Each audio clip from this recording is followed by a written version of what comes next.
مختصر سی میری کہانی ہے، جو کچھ ہے ان کی مہربانی ہے۔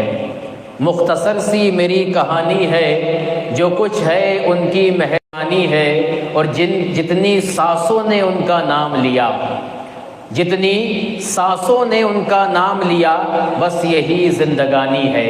جتنی سانسوں نے ان کا نام لیا، بس یہی زندگانی ہے۔ محترم سامعین اکرام، اللہ تبارک و تعالیٰ کا احسان ہے کہ اس نے ہمیں اسلام جیسا مذہب عطا فرمایا، ایمان جیسی دولت عطا فرمائی، اور رہبری کے لیے قرآن جیسی کتاب عطا فرمائی، اور ہم تمام کو راہ ہدایت اور راہ راست چلانے کے لیے ہم تمام کے آقا و مولا محمد رسول اللہ صلی اللہ علیہ وسلم جیسی ذات مبارکہ عطا فرمائی۔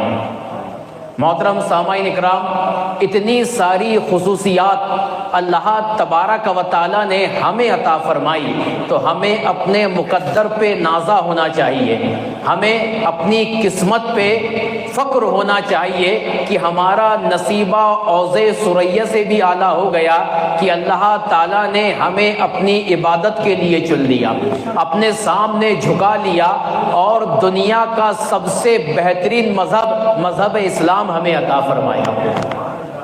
اور اللہ تبارک و تعالی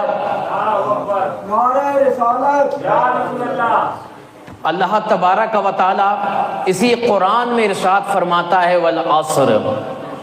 اب اس کی ڈیفینیشن اور تفسیر پہ چلے جائیں تو بڑی لمبی تفسیر ہے، میں اس کا صرف ترجمہ اور جو خاص ترجمہ ہے وہ آپ کے سامنے بیان کرتا ہوں کہ اللہ تبارک و تعالیٰ نے والعصر سے اس سورہ مبارکہ کی ابتدا فرمایا زمانہ محبوب کی قسم، یعنی آیت مبارکہ کو اسٹارٹ کر رہا ہے، شروعات کر رہا ہے تو اپنے حبیب کے زمانے کی قسم کھا رہا ہے، اور یہاں سے ہمیں ذہن و فکر دینے کی کوشش کر رہا ہے۔ زمانہ دیکھنا ہے تو میرے حبیب کا دیکھو، کردار دیکھنا ہے تو میرے حبیب کا دیکھو، اخلاق دیکھنا ہے تو میرے حبیب کا دیکھو، حسن دیکھنا ہے تو میرے حبیب کا دیکھو، شباب دیکھنا ہے تو میرے حبیب کا دیکھو۔ اور حسن کا معاملہ یہ ہے کہ میرے اعلیٰ حضرت فرماتے وہ کمال حسن حضور ہے کہ گمان نقش جہاں نہیں، یہی پھول خار سے دور ہے، یہی شمع ہے کہ دھواں نہیں۔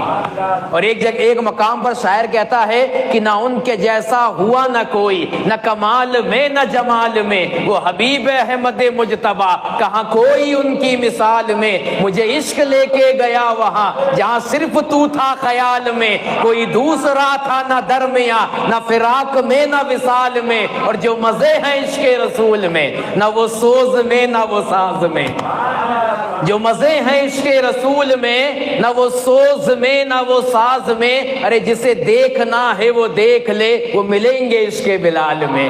جسے دیکھنا ہے وہ دیکھ لے، وہ ملیں گے عشق بلال میں۔ تو نبی کا زمانے کی قسم اللہ تبارک و تعالیٰ کھا رہا ہے، اور صرف زمانے کی قسم نہیں کھایا، ایک مقام پہ مقام کی قسم کھایا ہے۔ رب فرماتا لا اقسم بہذا البلد وانت حل بہذا البلد ووالد وما ولد، کہ اس شہر مکہ کی قسم یا رسول اللہ جہاں آپ کے قدم پڑے، یعنی میرے نبی کا مرتبہ دیکھو۔ مکے میں کیا ہے؟ کعبہ معظمہ ہے، چاہے زمزم ہے، مقام ابراہیم ہے، صفا مروہ ہے، وہاں پر حتیم ہے، وہاں محراب کعبہ ہے، ہر چیز وہاں پر ہے، مگر اس سے مکے کی عظمت ظاہر نہیں ہوتی۔ مکے کی عظمت ظاہر ہو رہی ہے تو اے نبی آپ پیدا ہوئے، اس لیے مکے کی عظمت بڑھا دی گئی ہے۔ اب یہاں پر ایک مکہ ہے، ایک مدینہ ہے، دو مقدس شہر۔ اب یہاں رک کے بڑی پیاری بات کہنا چاہوں گا، لوگوں میں، اور صرف لوگوں میں نہیں، علماء میں اختلاف کہ مکہ افضل ہے کہ مدینہ افضل ہے، مکہ افضل ہے کہ مدینہ افضل ہے۔ بھئی مکے میں انسان حج کرنے جاتا ہے، مدینے میں روضہ رسول ہے۔ تو یہاں پر حضرت عبدالحق محدث دہلوی رحمۃ اللہ تعالی علیہ نے بڑی پیاری بات لکھی اور جتنے اعتراض کرنے والے ہیں ان کو جواب دے دیا کہ جب تک نبی مکے میں تھے مکہ افضل تھا، اور جب مدینہ چلے گئے مدینہ افضل ہو گیا۔ جب تک مکے میں تھے مکہ افضل تھا، اور جب مدینہ چلے گئے تو مدینہ افضل ہو گیا۔ اور وہ مدینہ جہاں میرے نبی آرام فرما ہے، اس کو میرے امام کہتے کہ با خدا خدا کا یہی ہے در، نہیں کوئی اور مفر مکر، جو وہاں سے ہو یہیں آ کے ہو، جو یہاں نہیں تو وہاں نہیں۔ تو معاملہ یہ ہے کہ اللہ تبارک و تعالیٰ ایک مقام پہ مکہ کی قسم کھا رہا ہے اور ایک مقام پہ زمانے کی قسم کھا رہا ہے۔ یعنی اگر شہر دیکھنا ہو تو میرے نبی کا دیکھو، زمانہ دیکھنا ہو تو میرے نبی کا دیکھو۔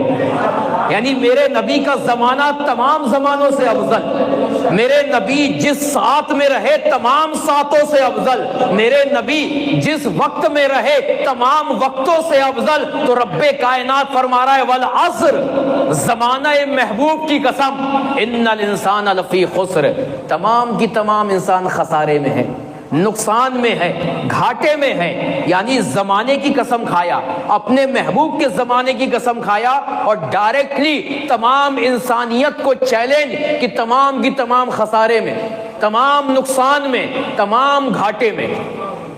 اور آگے اب جواب بھی دیتا ہے کہ گھاٹے میں کون نہیں ہے، نقصان میں کون نہیں ہے۔ تو رب فرماتا الا الذین آمنوا، نقصان میں وہ نہیں ہے، فائدے میں ہے جو ایمان لے کر آئے، جس نے میرے نبی پر ایمان لے کر آیا، وعملوا الصالحات، اور نیک اعمال کیے، وتواصوا بالحق، اور ایک دوسرے کو حق کی وصیت کی، وتواصوا بالصبر، اور ایک دوسرے کو صبر کی تلقین کی۔ یہ سیدھا سادہ ترجمہ، مگر آئیے آج معاملہ یہ ہے کہ اللہ تبارک و تعالیٰ نے اسلام عطا فرمایا، ایمان عطا فرمایا، قرآن عطا فرمایا، نبی عطا فرمایا۔ کس لیے؟ تاکہ انسان جس مقصد کے لیے پیدا کیا گیا ہے اس مقصد کو سمجھ کر اس پہ زندگی گزار کر اپنی دنیا بھی کامیاب کر لے، اپنی آخرت بھی کامیاب کر لے۔ مگر ہائے انسان، جس قرآن میں تجھے راہ ہدایت اور راہ صراط بتائی گئی ہے، اسی قرآن کو تو نے برائے طاق رکھ دیا۔ یہ جو سورہ مبارکہ ہے، حضرت امام شافعی رحمۃ اللہ تعالی علیہ فرماتے ہیں کہ جس نے اس سورے کو سمجھ لیا اور سمجھ کر اس پہ عمل کر لیا، گویا اس نے پورے قرآن کو سمجھ لیا، پورے قرآن کو سمجھ لیا۔ مگر آج ہمارے پاس وقت کہاں ہے قرآن سمجھنے کے لیے، پڑھنے کے لیے، اسے سیکھنے کے لیے؟ ہم نے تو قرآن کو گھر کی زینت بنا کے رکھا ہوا ہے، نہ خود ہمیں پڑھنا آتا ہے، نہ ہم اپنے بچوں کو سکھانا چاہتے ہیں۔ قرآن کو ہم نے جزدان کے اندر ایک شو کی کتاب بنا کر ایک بلند مقام پر رکھ دیا ہے، اور پھر پوچھا جائے کہ بھائی قرآن پڑھو تو کہتے ہمارے پاس وقت نہیں ہے، ٹائم نہیں ہے، ٹائم ہی نکل پاتا ہے۔ حتیٰ کہ قرآن ایک ایسی کتاب ہے، تیرے زندگی جینے کا سلیقہ، تیری راہ ہدایت کا راستہ، تجھے زندگی کیسے جینا ہے، تو نے کس مقصد کے لیے پیدا کیا گیا ہے، تجھے آخرت کیسی سنوارنی ہے، تجھے رب کے سامنے حاضر ہونا ہے، یہ تمام کی تمام لیٹسٹ نیوز قرآن کے اندر ہے۔ مگر ہم نے اس قرآن کو بند کر کے رکھ دیا۔ تیری عروضیت، بلندی، کامیابی کا جو راز ہے وہ قرآن کے اندر، مگر اس قرآن کو تو نے ایک مخمل کے کپڑے، بڑا عالیشان کپڑا، اس کے اندر پیک کر کے بلند مقام پہ رکھا ہوا ہے۔ اس کے علاوہ ہر چیز کا وقت تیرے پاس ہے۔